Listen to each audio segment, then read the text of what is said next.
L'Assemblée nationale a autorisé l'ouverture d'une instruction judiciaire à charge du ministre d'État en charge de la justice soupçonné de détournement de fonds. Le garde des Sceaux congolais doit-il démissionner à ce stade? La réponse à suivre dans ce journal avec un expert juriste. Éducation nationale, des enseignants du Sud Kivu 3 sont entrés en grève. Ils réclament plusieurs mois d'arriérés de salaire. Et puis Ligue des champions européenne, la grande finale interviendra ce samedi 31 mai 2025. Un véritable choc entre l'Inter Milan et Paris Saint-Germain.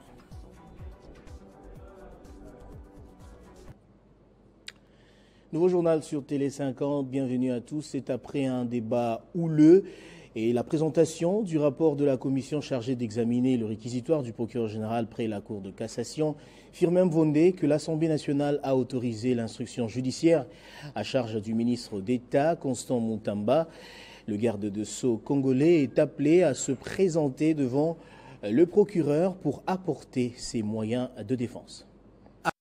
Après la lecture de ce rapport bien détaillé reprenant toutes les réponses du procureur général Mvonde et du ministre Mutamba lors de leurs auditions, cette commission, dirigée par le député national Meshak Mandefou, a recommandé l'auguste plénière d'autoriser l'instruction contre le ministre en charge de la justice. Adopté par l'Assemblée plénière, ce rapport a néanmoins été soumis à un débat houleux qui a permis aux élus du peuple de donner chacun un avis, soit pour, soit contre l'autorisation d'instruction à charge de ce membre du gouvernement. Après débat et vote, la représentation nationale a approuvé le rapport de la commission spéciale temporaire et par la même occasion autorisé l'instruction à charge du ministre d'État Constant Mutamba. Au vu du vote, l'Assemblée plénière approuve les conclusions du rapport de l'examen des réquisitoires du procureur général près la Cour de cassation aux fins d'autorisation d'instruction à charge de M. Mutamba Tunguna, Constant ministre de la Justice et garde des Sceaux.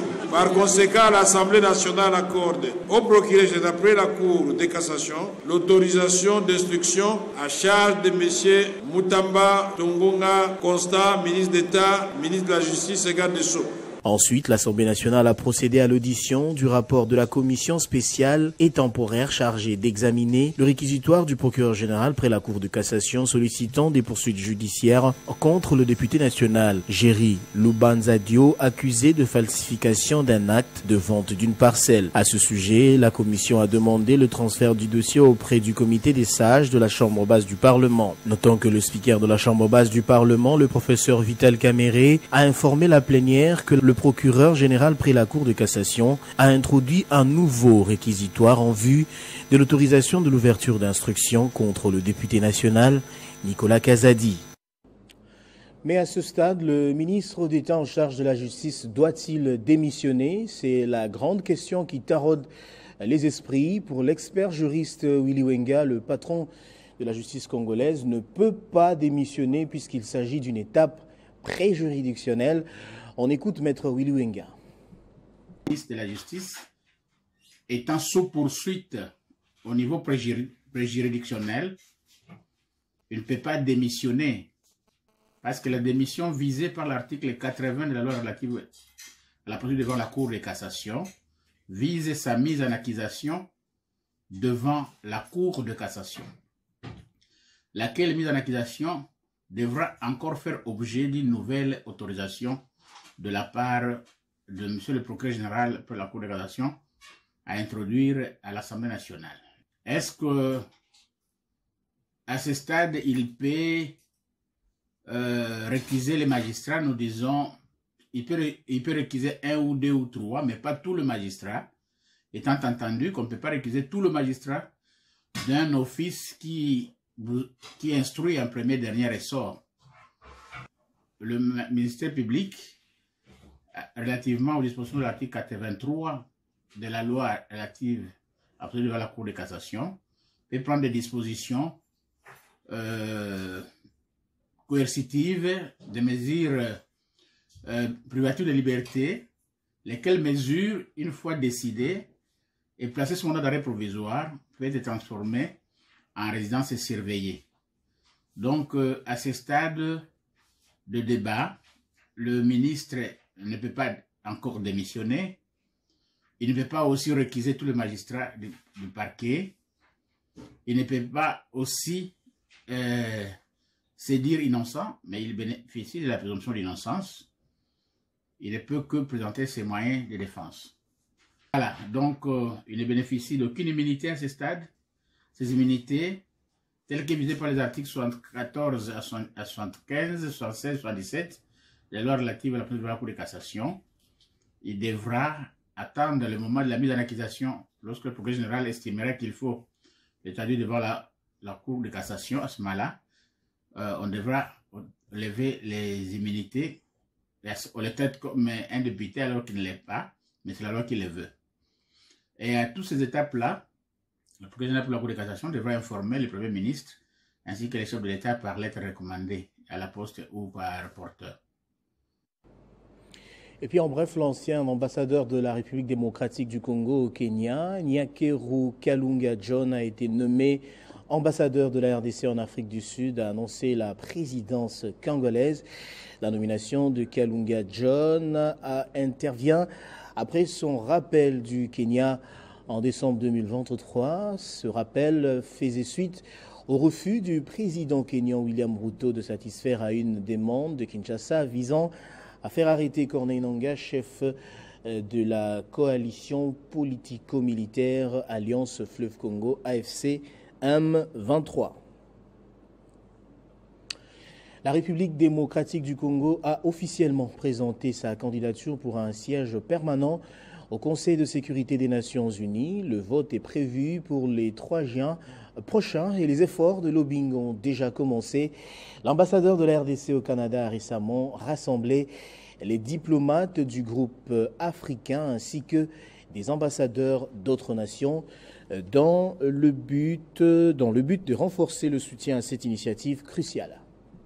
La campagne de la RDC pour un siège non permanent au Conseil supérieur des Nations Unies pour les mandats 2026-2027 a été couronnée de succès au Canada. Pour clôturer cette campagne, l'ambassadeur de la RDC au Canada a réuni au cours d'une réception les groupes des ambassadeurs et diplomates africains en poste à Ottawa. Jusqu'à Kabongo, ambassadeur plénipotentiaire de la RDC au Canada, a tenu de faire un dernier appel avant les votes prévus le 3 juin prochain à New York.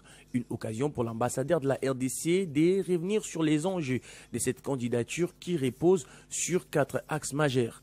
Relayant la ministre des Affaires étrangères, Thérèse Kaikwamba jusqu'à Kabongo, a mentionné les attentes liées à cette candidature. Et à ma qualité du représentant chef de l'État, au nom de la ministre d'État des Affaires étrangères, pour d'abord remercier les ambassadeurs du groupe africain pour avoir endossé la candidature de la RDC au Conseil de sécurité comme membre non permanent. La RDC a une expérience et par le passé, la RDC a été déjà membre du Conseil de sécurité, membre non permanent du Conseil de sécurité. Ce n'est pas la première fois, mais aussi par le fait de son expérience dans les résolutions des crises internationales. L'ambassadrice du Maroc et doyenne du corps diplomatique au Canada a, quant à elle, appelé à une unité autour de cette candidature. Au nom du groupe des ambassadeurs africains accrédités à Ottawa, la candidature de la République démocratique du Congo reflète cette conviction et marque également la volonté du continent de renforcer sa présence au sein des instances décisionnelles des Nations Unies. Au nom du Canada et des Affaires mondiales du Canada, Caroline Delany a réaffirmé le soutien de son pays à cette candidature. Et puis table ronde au ministère des Affaires sociales, Action humanitaire et Solidarité nationale. La ministre Nathalie Aziza-Mounana a activé la diplomatie humanitaire avec les députés au Parlement européen pour aborder la question des inondations, des déplacés internes et de la situation humanitaire sur toute l'étendue du territoire national. Jean-David Tilolo pour les détails. Diplomatie humanitaire activée par la ministre des Affaires sociales, Action humanitaire, Solidarité nationale, Nathalie Aziza-Mounana, sur la situation humanitaire en République démocratique du Congo. Ce mercredi 28 mai 2025, une forte délégation des députés européens a été reçue par la ministre. Ensemble, ils sont passés en revue la situation des femmes violées, des enfants dans les camps des déplacés et des déplacés internes en République démocratique du Congo et voir dans quelle mesure l'Union européenne pourra apporter son soutien aux actions humanitaires entreprises par Nathalie Aziza Mounana. Saisissant la balle au bond, la ministre Nathalie Aziza Mounana a mené son plaidoyer sur l'ouverture du couloir humanitaire dans les zones occupées par les rebelles, la prise en charge digne et une solution durable pour les déplacés internes, tout en présentant succinctement la situation humanitaire allant des inondations à Kinshasa, passant par les pluies diluviennes dans la capitale et dans d'autres provinces de décembre 2024 à mai 2025.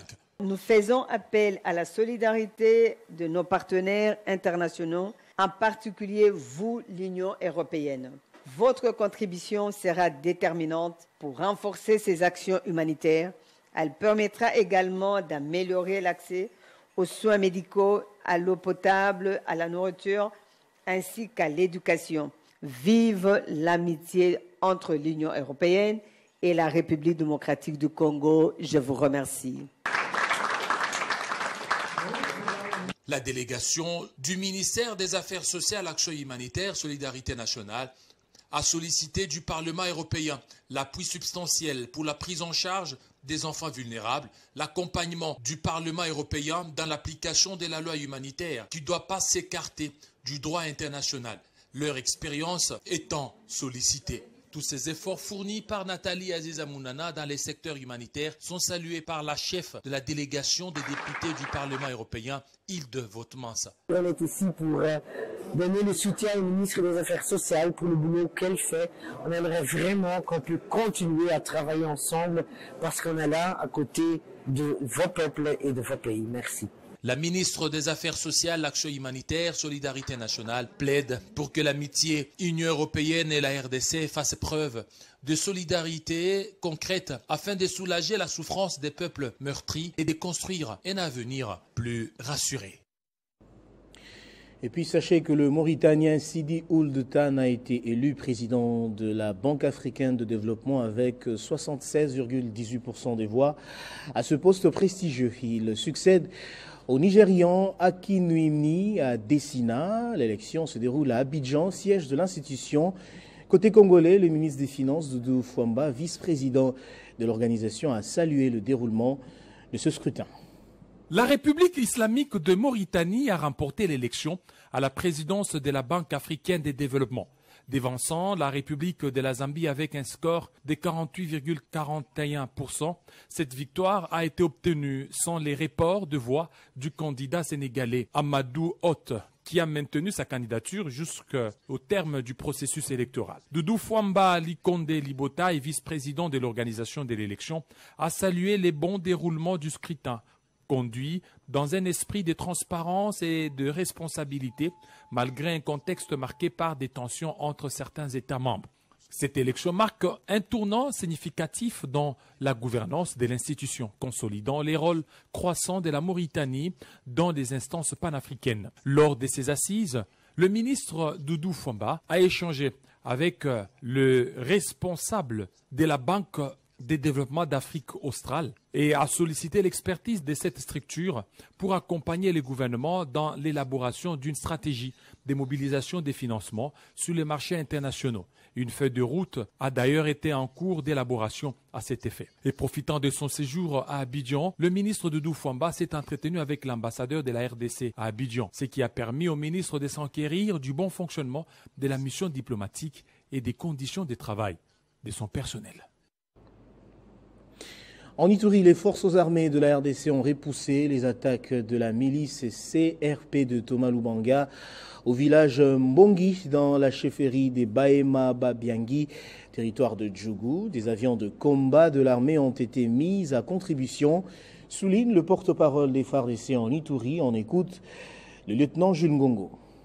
Les forces armées de la République démocratique du Congo en Ituri informe l'opinion nationale et internationale qu'en date du jeudi 29 mai 2025, elles ont vigoureusement riposté aux attaques perpétrées par les groupes armés CRP de Thomas Lubanga dans le village Mbongi situé en chefferie des Bahema Banyuagi, territoire des Djougou. Ces opérations ont été menées avec l'appui aérien. En ces jours, les troupes déployées au sol poursuivent les opérations de ratissage. La situation est sous contrôle des forces armées et totalement maîtrisée par les forces loyalistes. Ainsi, le commandant des opérations militaires en Ituri, le lieutenant-général Luboyanka Chamadioni, demande à la population de rester calme et vigilante en signalant tout mouvement suspect des éléments rebelles encore en fuite, dont certains se cacheraient dans des sites de déplacés. Encore une fois de plus, il demande à la population de ne pas céder à la peur.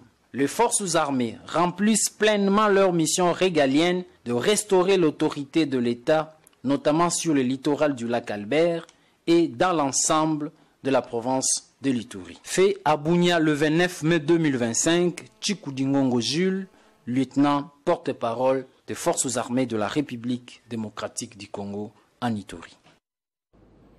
L'intersyndicale des enseignants de la province éducationnelle Sud Kivu 3 dans le territoire de Mwenga a entamé un mouvement de grève depuis lundi pour réclamer leur salaire de février jusqu'à avril 2025. Ils l'ont dit dans une déclaration adressée à l'abbé responsable de Caritas dans la province du Sud Kivu. Ils insistent sur le fait que depuis un certain temps, ils ne perçoivent pas leur salaire via Caritas et ont lancé ce mouvement de grève. C'est donc un dossier à suivre. Nous y reviendrons dans nos prochaines éditions.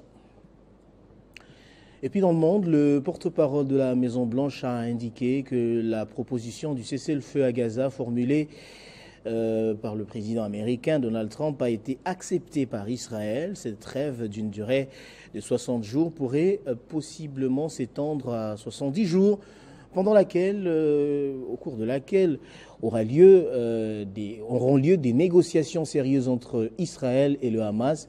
Mais le Hamas, au travers d'un de ses dirigeants, a fait savoir que cette décision ne répondait pas à ses demandes. Et puis pour terminer, je l'ai annoncé au sommaire, Ligue des champions européenne, la grande finale interviendra ce samedi 31 mai 2025, un véritable choc entre l'Inter Milan et Paris Saint-Germain. Les amoureux du football attendent de vivre ce moment rempli d'émotions et de spectacles. Le match interviendra sous le coup de 22 h. On va prendre les rappels des titres à présent.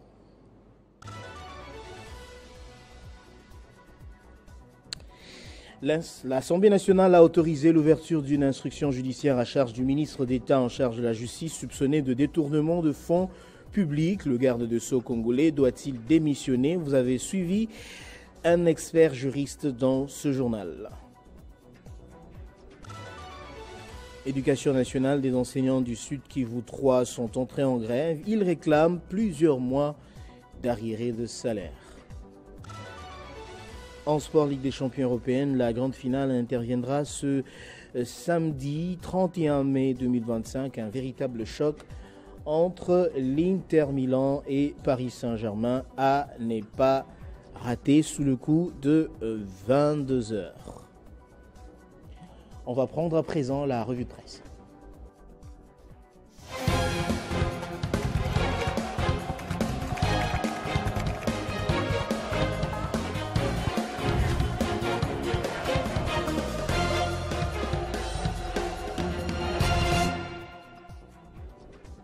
Et c'est avec Joël Isselona qui va devoir me rejoindre sur ce plateau et à qui j'ai dit bonjour et bienvenue. Bonjour Christian, merci et bonjour également à tous ceux qui nous suivent de partout. 3 sujets à la une sélectionnés par vous. D'abord, Firmin Mbonde, le procureur général près la Cour de cassation, qui est autorisé à instruire Constant Moutamba, le patron de la justice congolaise. Tressa Kalonji, le journal L'Avenir rapporte que c'était lors de la plénière tenue hier jeudi que l'Assemblée nationale a autorisé le procureur général près la Cour de cassation Firmin Mbonde à instruire le ministre de la Justice dans l'affaire détournement détournement de fonds pour la construction de la prison centrale de Kisangani. Et de son côté, Congo Nouveau titre Constant Mutamba, l'arroseur arrosé. Pour ce média, c'est lui qui était autrefois Christian, habitué à donner des injonctions de poursuite et à les partager sur les réseaux sociaux. Constant Mutamba est lui-même poursuivi pour détournement de deniers publics destinés aux victimes de la guerre de 6 jours à Kisangani, zélé et lançant de poursuites judiciaires à tout va. Le ministre ne s'est pas montré prudent alors qu'il se faisait déjà beaucoup d'ennemis au sein de l'appareil de l'État, écrit ce tabloïd. Le journal Ouragan, pour sa part, rappelle que le ministre de la Justice, Constant Mutamba, est mis en cause par le parquet près la Cour de cassation pour détournement supposé de 19 millions de dollars. Christian, outre les irrégularités, renchérit la tempête de Tropique. L'entreprise choisie par le ministre de la Justice n'est pas agréée par le ministère des Infrastructures, Travaux publics et Reconstruction. Et plus grave encore, cette entreprise créée seulement en 2024 n'est composée que de 2 personnes, notamment un Congolais responsable et une gérante de nationalité burundaise. Et puis un autre dossier qui défraie la chronique. Vous avez sélectionné également ce sujet. Enfin, Nicolas Kazadi, l'ancien ministre des Finances, dans les filets de la justice. Christa Kalonji, un autre député dans les collimateur de la justice, et Nicolas Kazadi, ancien ministre des Finances et procureur, que le procureur près la Cour de cassation souhaite l'entendre sur des accusations de propagation de faux bruits et divulgation de secrets d'État. Le journal Ouragan écrit que l'ex-argentier s'est longtemps moqué de la société civile, snobé la classe politique, se trouvant même de relais dans la presse pour effacer ces dérapages de gestion. Entre accusations des divulgations de secrets d'État et mise en cause des dérives budgétaires, cette affaire, écrit Info 27, soulève une question délicate. Où tracer la ligne entre liberté d'expression politique et responsabilité institutionnelle? Et en tant que député, vous le savez, Christian, Nicolas Kazadi bénéficie de l'immunité parlementaire. Toute procédure judiciaire nécessite donc l'approbation préalable de l'Assemblée nationale. Et pour clôturer, Joël, RDC, Union européenne, des députés s'informent encore sur le front de l'Est. Le journal Maximum rapporte la présence des parlementaires européens à Kinshasa pour s'informer encore sur le front de l'Est et évoque dans ses pages intérieures que Vital Kamerhe, président de l'Assemblée nationale, a souligné la nécessité d'un double engagement, notamment une réponse humanitaire immédiate pour les populations déplacées et vulnérables, ainsi qu'une pression diplomatique soutenue afin d'imposer un cessez-le-feu effectif sur le terrain des affrontements. Voilà qui met fin, Christa Kalonji, à notre revue de presse de ce vendredi. Je vous remercie de votre présentation. C'est moi qui vous remercie. Et nous saluons tous les téléspectateurs qui nous suivent depuis Saint-Étienne grâce à Télé 50.